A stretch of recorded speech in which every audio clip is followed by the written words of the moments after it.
పేరు ఆదమ్మ, అడిగొప్పల గ్రామం. శిశుపోషపత్రికి ఉదయపూర్వక కృతజ్ఞతలు చెబుతున్నా. స్వర్ణమాల అమ్మకి నేను 2016లో ధ్యాన మార్గంలోకి వచ్చిన. 2016లో ధ్యాన మార్గంలోకి వచ్చిన. శాహారిగా మారిన తర్వాతనే ధ్యానంలోకి వచ్చిన. నేనే అనారోగ్యంతో ధ్యానంలోకి రాల, ఆత్మజ్ఞానం కోసమే ధ్యానంలోకి వచ్చిన. ధ్యానం కన్నా ముందు జీవితం ఏమీ తెలియదు. ధ్యానంలోకి వచ్చిన తర్వాత అసలైంది ఇది జీవితం అని ఆత్మజ్ఞానిగా, ఆనందంగా, ఆరోగ్యంగా, ప్రశాంతంగా. ముందు మా జీవిత భాగస్వామే పోయింది ధ్యాన మార్గంలోకి. తర్వాత నేను 3 సంవత్సరాల తర్వాత వచ్చిన. మా కుటుంబంలో మాత్రం చెప్తే మా పెద్దమ్మాయి ఒక్కతి మారింది. మా బాబు చిన్న పాప మాత్రం మారలేదు. కాకపోతే వాళ్ళ ఆలోచనలు వాళ్ళన్నీ బాగా ప్రశాంతంగా మౌనంగా ఉంటారు. మారిండ్రని వాళ్ళ మీద అదే టార్గెట్ పెడతా. కానీ ఫస్ట్ చెప్పిన కానీ మారండి అని నేను ఇప్పుడైతే చెప్పదలుచుకోలేదు. వాళ్ళ జీవితం వాళ్ళ ఇష్టంగా, మారే టైం వస్తే వాళ్ళే మారుతారు అన్న ఆలోచన మీదనే ఉంటాంగా.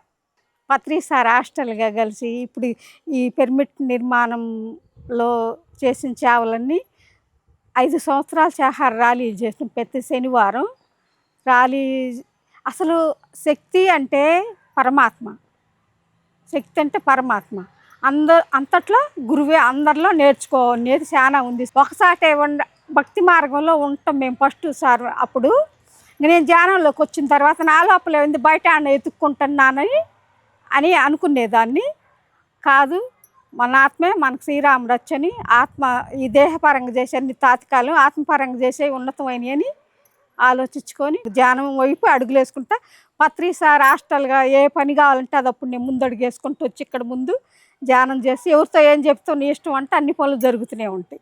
కర్మయోగం బాగా చేస్తాం. అన్నీ ఈనే కాడికి ఇదంతా కాడికి పని సేవే చేస్తా.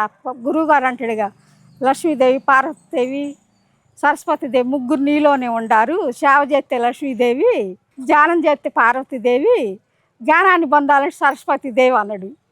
ఆ 3 నా లోపలే చూసుకున్నా. బయట నేను ఆడే ఎతకలంగా మన లోపలే ఉంది కదా, బయట అవసరం లేదు కదా. అన్ని 5 సామ్రాజ్యాలు పరమాత్మేను, ఏది తక్కువ కాదు. అందరి నుంచి నేర్చుకోవాలి. చుట్టంతా గురువే, మూలాన్ని పట్టుకోవాలి. ఈ భూమండలం మొత్తం బాగుండాలని పత్రిసారి ఆశయం కదా. శాహార జగత్తు, ధ్యాన జగత్తు, పిరమిడ్ జగత్తు. శాహార ర్యాలీలు ఎక్కడ జరిగినా మేమందరం వెళ్తూ ఉంటాం. మన గుంటూరు దానికైనా ఎక్కడికైనా. విజయవాడ ఫస్ట్ పత్రిసారిని కలిసింది విజయవాడ మానసవరంలో కల్లంరామరెడ్డి గారి పిరమిడ్లో. అక్కడే సార్తో సెకండ్ తీసుకోవటం. మేఘాలు ఎంత ఎండగా ఉండే కానీ ప్రకృతి మన చేతిలో ఉండాలి, మనం ఆమె చేతిలో ఉండొద్దని అన్ని గురువుగారు ఏ చెప్తున్నా సెకండ్ ఇయటం వరకే. హాస్టల్గా ఎప్పుడు కలిసి పని చేపిస్తూనే ఉంటాడు మనతోటి గురువుగారు. పూర్ణాత్మ నుంచి వస్తుంది, పూర్ణ హృదయంతో చేయాలి. మనం అనేది ఏం లేదు ఆడ, చేపించబడుతున్నాం. మన ద్వారాగా చేస్తాను మాస్టర్స్. Thank you.